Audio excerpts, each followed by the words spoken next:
Hi, my name is David Buss. I'm a professor of psychology at the University of Texas at Austin. I'm an evolutionary psychologist and I specialize in the study of human mating strategies.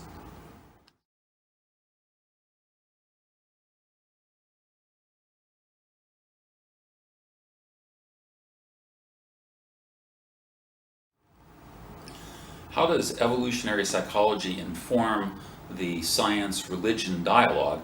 I think it's a really interesting question. From my point of view, all we have is our evolved psychology. There's no such thing as a non-evolved psychology.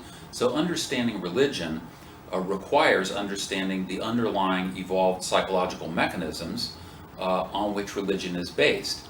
Now, some hypotheses are that there are adaptations specifically for religions, for religious belief. The dominant view is that religious belief and religions are byproducts of evolved psychological mechanisms for other things. And I'm inclined to this latter belief if I had to put my money on one horse or another.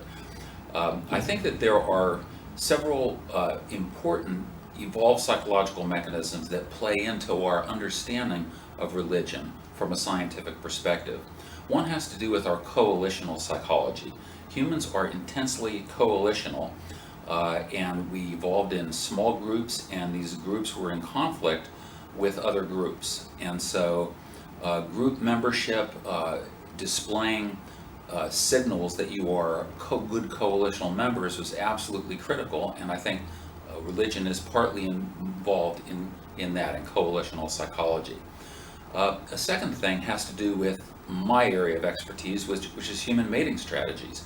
One of the most important things that groups contain are reproductively relevant resources, and in particular potential mates, as well as allies that can lead to elevated status within the group, which then gives access to mates.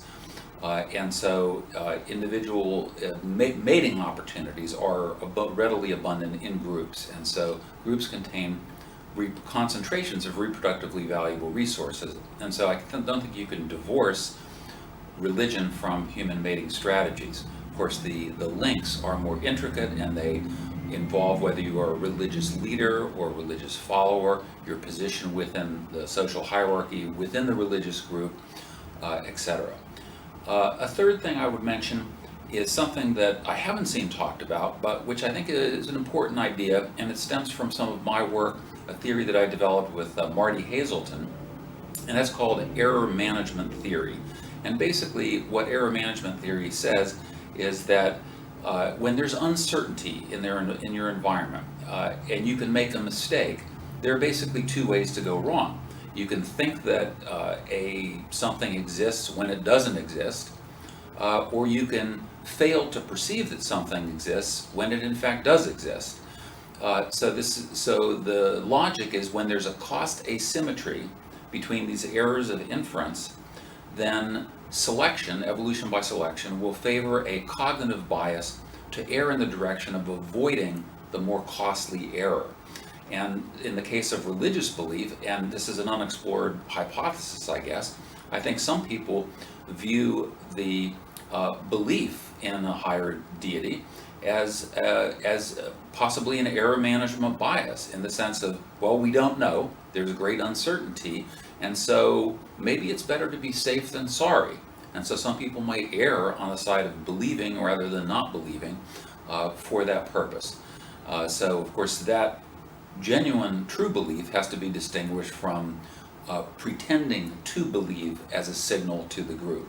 So I think those three things are critical: coalitional psychology, sexual strategies, and error management theory. Thank you.